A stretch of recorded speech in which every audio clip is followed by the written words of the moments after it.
Si je devais décrire notre invité du jour en une citation, je dirais « La plus grande aventure que vous pouvez faire est de vivre la vie de vos rêves. » Il est connu pour son énergie, son sourire et sa gentillesse légendaire qui ne laisse personne indifférent et qui, au fil de la discussion, ne se démentira pas. Cette semaine, à Diversité d'exception, nous vous présentons le portrait de Mamoudou Camara.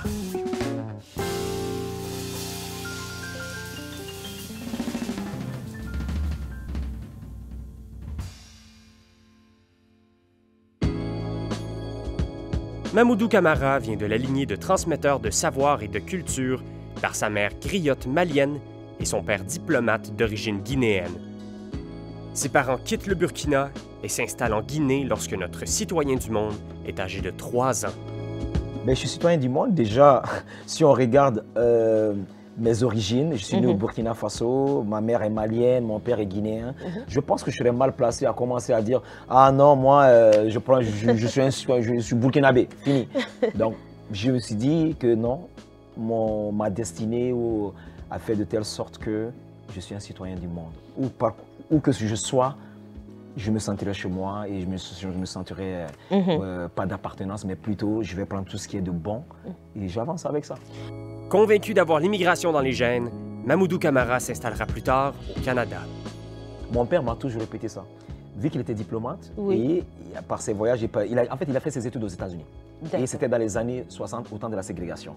Et là, le mot Expo 67 au Québec, qui a fait, comme beaucoup d'immigrants d'ailleurs africains, sont venus dans ces années-là pour l'Expo 107. Mon père était dans ce même bateau. Donc il était aux États-Unis pour ses études. Il a profité de venir au Québec pour les Expo 107.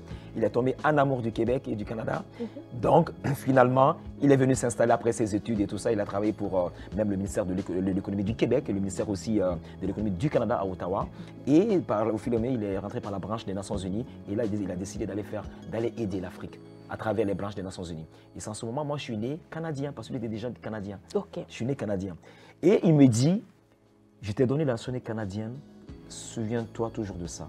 C'est le pays le plus hospitalier au monde. Il te l'a dit? Il me l'a dit. Et il a dit, je te donne les raisons. Il a voyagé à travers sa profession de diplomate. Il a fait la France, la Belgique, les États-Unis, le Canada, l'Angleterre. Il dit, j'ai vu ces pays-là, mais j'ai décidé de vous donner la nationalité canadienne parce que je veux que vous soyez le plus ouvert au monde possible. Tout à fait. Et c'est pour cela que moi, ça est resté dans ma tête. Tout à fait. Et moi, j'aurais voulu venir à 9 ans, mais il ne voulait pas parce qu'il dit, oh, toi, tu es un bandit, tu as vu mes cheveux. Hein. Pour un père africain, diplomate, tu ne peux pas avoir des têtes comme ça. Donc, il dit, non, si je t'amène toi tout seul au Canada, avec la liberté et tout ça là, toi, tu vas devenir un délinquant. Donc, il a refusé que je vienne. Il a plutôt, à 15 ans, envoyé ma soeur.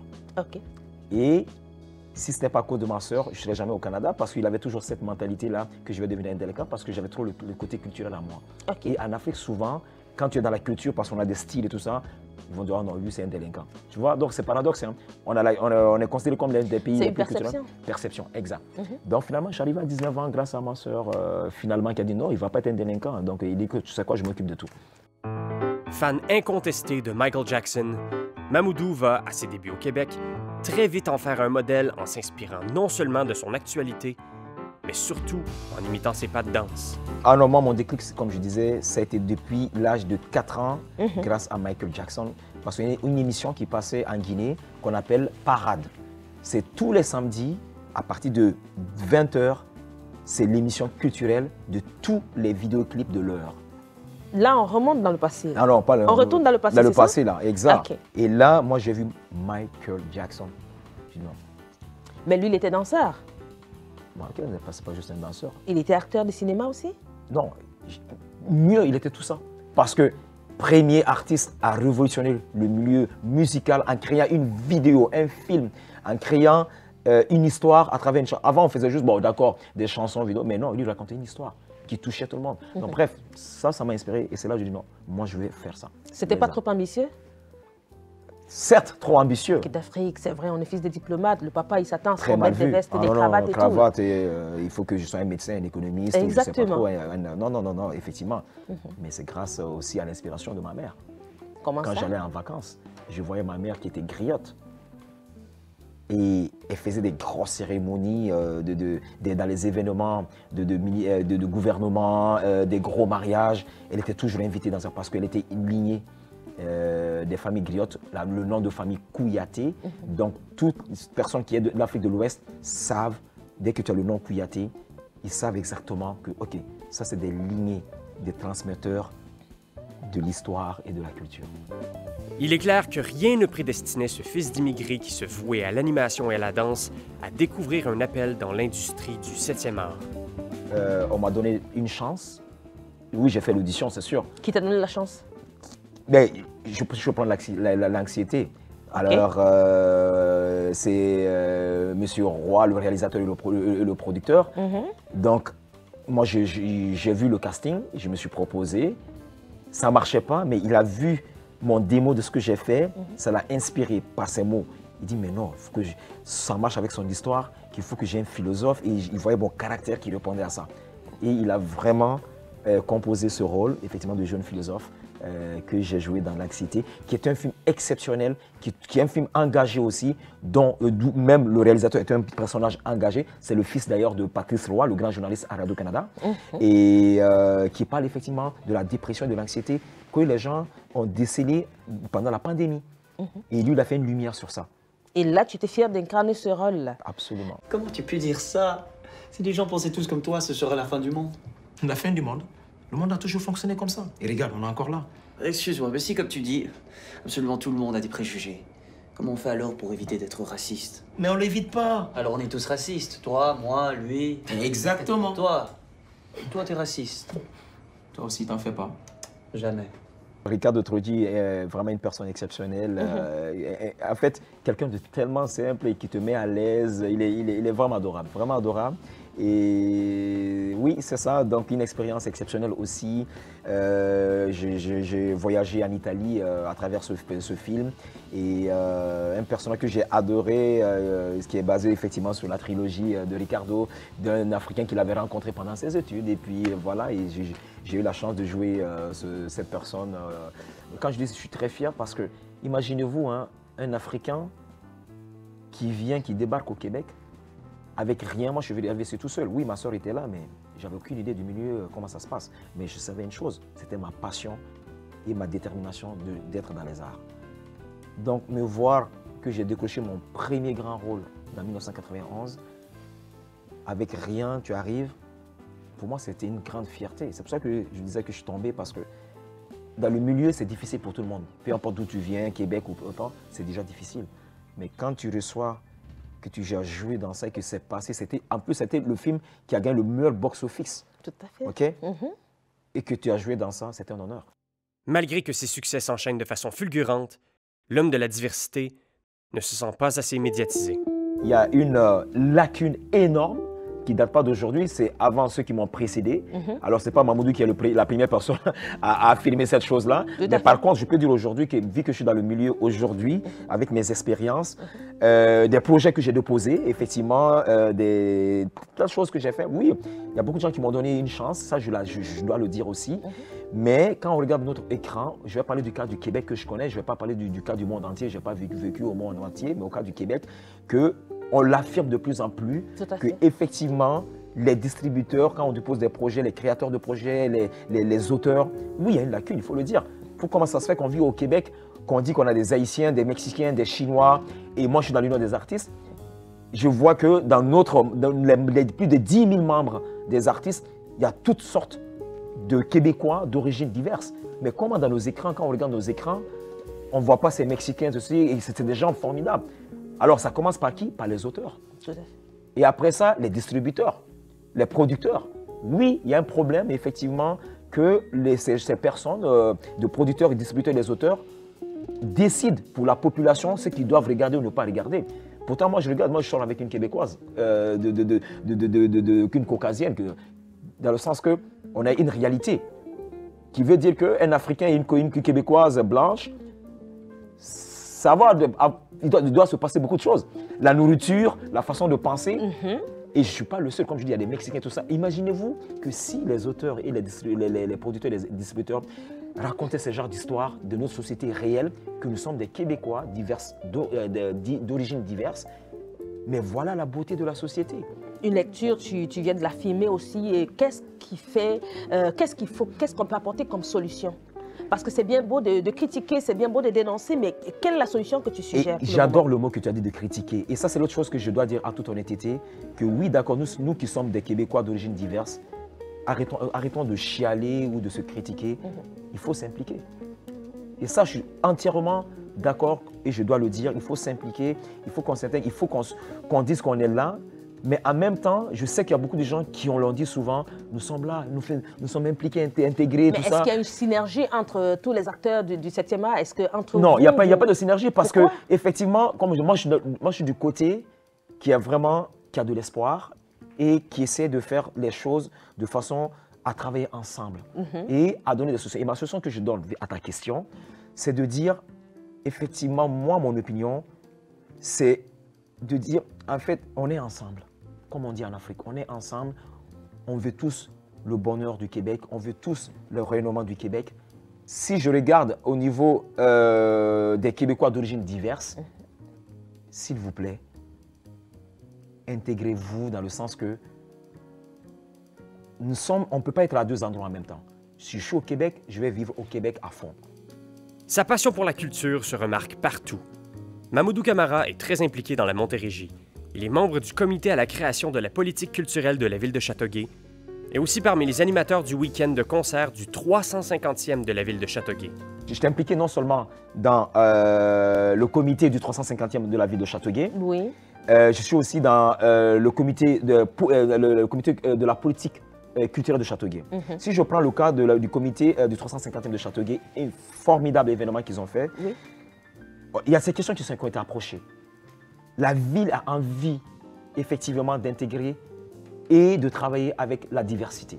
Les mots qui disent que j'ai entendus dans le comité que je fais partie de la ville et tout ça, des décideurs, c'est que mais c'est difficile d'aller les chercher. Certes, c'est vrai que c'est difficile peut-être, mais certes aussi que peut-être ils ont tellement été exclus pendant des années qu'ils n'ont plus d'intérêt. Pourquoi je vais venir à vos événements? Pourquoi je vais venir à voir vos trucs? Ce qui fait que tu es en train de nous faire comprendre que le mot inclusion est fallacieux. Est fallacieuse. Et là, maintenant, il y a du progrès qui se fait. Il y a une idée vraiment de travail, d'inclure et de travailler avec tout le monde. C'est commencé à la ville de Châteauguay. Ok, ça, je le dis. La réalité de ce qu'on a vu, oui. Il y avait des lacunes parce que, je donne un exemple. On a vu beaucoup de gros noms du Québec. Ok? Ok. Mais j'aurais aimé peut-être voir un Corneille, un Marimé. On aurait pu en mettre pour représenter cette diversité québécoise, châteauguoise. Je te donne un exemple. Présentement, j'attends une réponse d'un projet que je vais produire. J'ai décidé de faire un hommage à Anna Laberge. Parce que moi, je m'intéresse à la culture et à l'histoire. Et j'ai réalisé que cette femme, c'est une femme, j'ai lu son histoire, elle m'a fasciné. Je dis non, moi, Mamoudou, qui aime parler de choses de société, de ma réalité dans ma vie de Châteauguay, je dis je veux faire quelque chose pour rendre honneur à cette femme. Qu'est-ce que j'ai fait? J'ai approché la directrice de la maison Le Pailleur, Catherine. Je lui ai dit écoute, j'ai besoin d'une lettre d'appui. Je ne peux pas faire un projet comme ça sans toi parce qu'eux, ils sont gardiens de l'histoire de la ville de Châteauguay. Mais tu as reçu ta lettre? Une femme adorable, ouverte d'esprit. Elle a compris comment ça marche les choses. Elle m'a fait sa lettre. Il dit Mamoudou, je vais t'aider, on va aller voir la fondation Anna Laberge et l'hôpital Anna Laberge. Et j'ai eu l'arrêt de recommandation aussi de la fondation et du directeur même de l'hôpital Anna Laberge. Ah ben magnifique, donc comme pour dire, il y a des personnes qui font l'exception. Qui font l'exception, exactement. Donc, mon travail à moi, ce que la ville fait ou ne fait pas, je vais pas me focuser sur ça. Moi, en tant qu'individu, citoyen de Châteauguay, je dis moi je vais faire mes choses que je suis inspiré. Je veux faire la différence et prendre toute la population châteauguoise pour leur montrer qu'on est ensemble. Très bien. Je crée mes projets. J'approche ceux qui pensent que c'est un beau projet si vous l'embarquez avec moi. Et d'ailleurs, je fais une parenthèse. Châteauguay, d'ailleurs, Philippe Marcoux, je le remercie beaucoup. Ma première collaboration avec la ville, il a accepté de produire ma pièce de théâtre ensemble avec nos différences qui a été présentée à la ville de Châteauguay pendant la pleine pandémie. Donc, merci Philippe. Et tu vois, ils m'ont supporté dans ce projet-là. Magnifique. Donc, c'est pour ça que je dis que la ville a l'intention de travailler. Mais oui, rien n'est parfait. Oui, ils ont du travail à faire. Mais la diversité a leur travail à faire. Alors, on lance un message à cette diversité d'essayer de se mobiliser, de s'unir, parce que l'union fait la force, on le dit. L'union fait la force. Et tout ne va pas se faire tout seul. Eux, ils ont leur travail à faire. Il faut qu'ils forcent les choses. Mais il faut que la ville, c'est nos taxes, c'est nos impôts, ils sont là pour nous représenter. Et s'ils veulent qu'il y ait cette synergie représentative de la société, c'est eux qui doivent faire les pas aussi. Pour avoir un autre regard sur notre invité Mamoudou Camara, c'est dans la place au miroir. Donc, Mamoudou, tu es face à ton miroir. Alors, imagine, ton papa, il est en face de toi. Aujourd'hui, tu es là. Au début, tes parents, ils savaient que tu étais une personne un peu rebelle, c'est vrai, travailleuse, sincère, avec un cœur aussi chaud que le soleil. Tu as choisi le Canada. Est-ce que tu penses que ton papa, diplomate de son État, aujourd'hui, il sera fier de toi? Il était fier de moi. À la toute fin, c'est son dernier voyage au Canada d'ailleurs, j'étais en train de faire une performance à Juste pour rire sur la grande scène. Et c'était la première fois qu'il voyait son fils, malgré le fait qu'il était réticent à tout ça. Mais c'était la première fois qu'il voyait son fils sur la grande scène de Juste pour rire. Et là, il a commencé à comprendre que je ne suis pas un délinquant et ceci. Et il a réalisé aussi, waouh, c'est mon fils qui est au Québec, à Montréal, sur l'un des grands festivals réputés dans le monde. C'était la première fois qu'il affirmait que je voyais cette fierté. Finalement, il a compris. Ouais. Alors aujourd'hui, tu as eu tout un exploit fulgurant dans le monde du 7e art. Alors ton papa, il est face à toi. Et s'il fallait que tu fasses un bilan de ta vie, qu'est-ce que tu lui diras?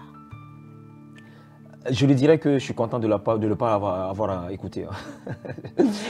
Que j'ai poursuivi mon chemin et aussi il a vu finalement que non, que je ne suis pas un délinquant, que ce n'est pas parce qu'on s'habille autrement, que ça ne correspond pas à une génération ou une façon de voir, que chaque personne a le droit d'être qui il est du moment où il fait du bien, il est honnête et il fait ce qu'il peut dans sa communauté. Mamoudou, on a ressenti justement ton implication au niveau du 350e de Châteauguay.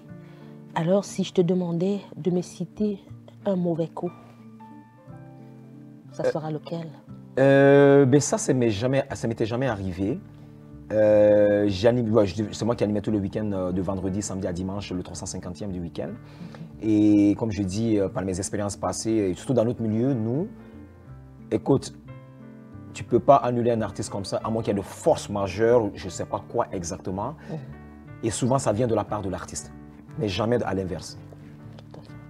Et là, on me dit, le jour de ma dernière journée d'animation, qui est dimanche, que finalement, ce n'est pas moi qui vais animer la dernière journée. Alors, on annule ton contrat, comme ça, subitement.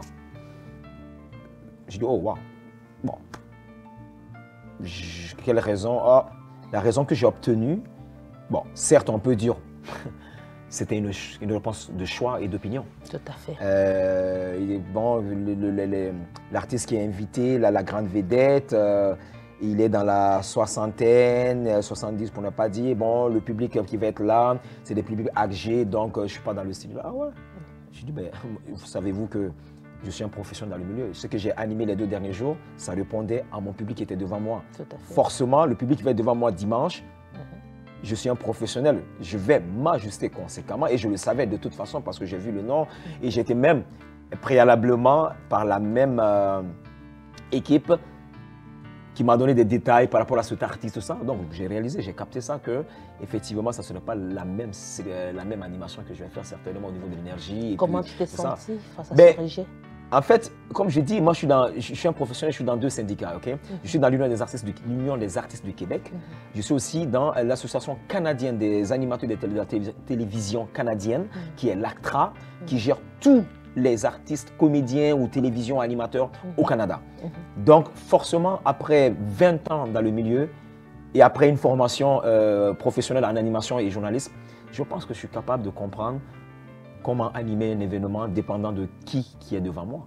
Tout à fait. Donc oui, c'est ce côté un peu qui m'a choqué, mais en même temps, j'ai vu vraiment... voilà, ça ne se fait pas en fait.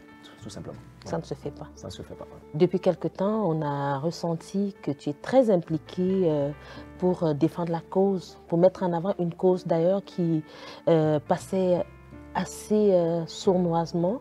Et tu essaies qui de passe encore sournoisement. Qui passe encore sournoisement. On parle de l'anémie falciforme. Oui. Quelle a été ta découverte avec ça? Qu'est-ce qui a déclenché cet intérêt pour cette cause?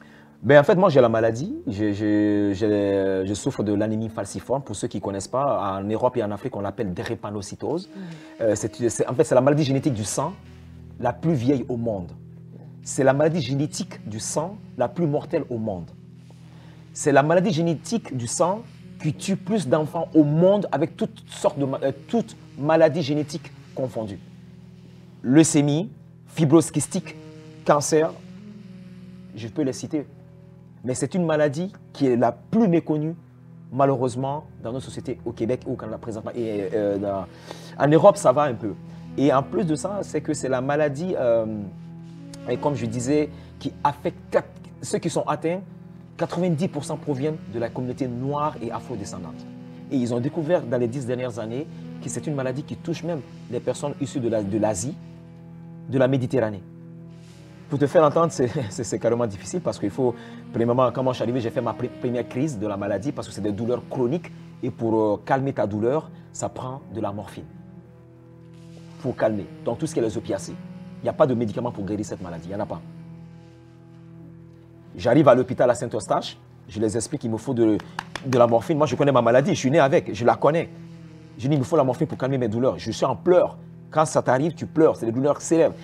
Toi, tu es une personne normale. Quand tu es en douleur, on te demande, sur 10, c'est combien ta douleur? Les gens vont dire, oh, 5, 7. Mais cette maladie-là, quand tu es en crise, la douleur, elle est infinie.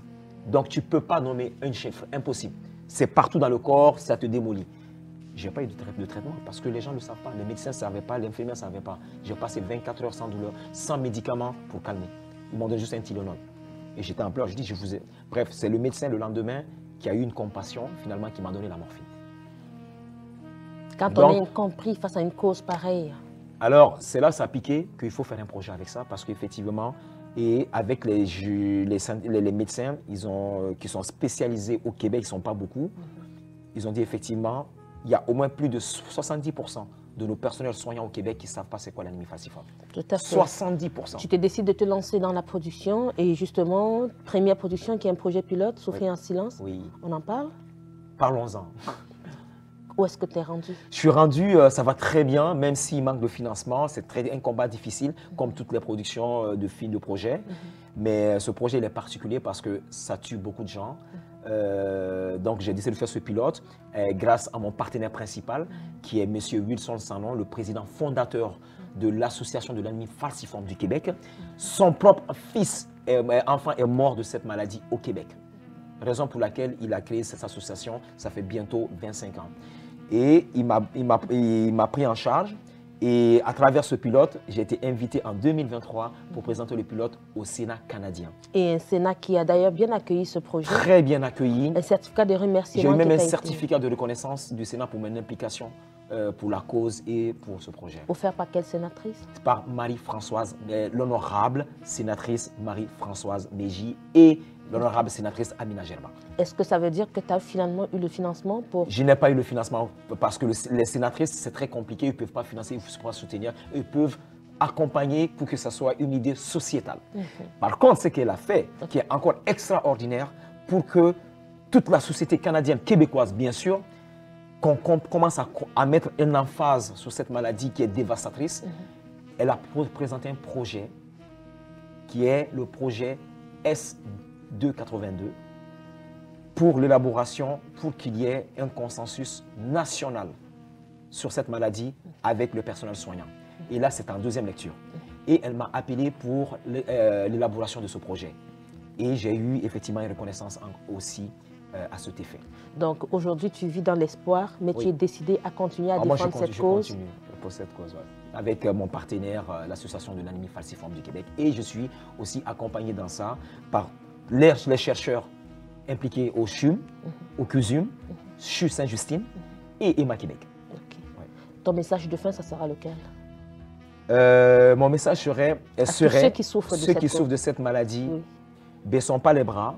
On a la chance au Québec d'avoir un traitement qui aide à réduire un peu ou à ralentir la maladie. Mais pensons en Afrique, en Amérique latine, les Antilles, les Caraïbes, eux n'ont pas ce traitement.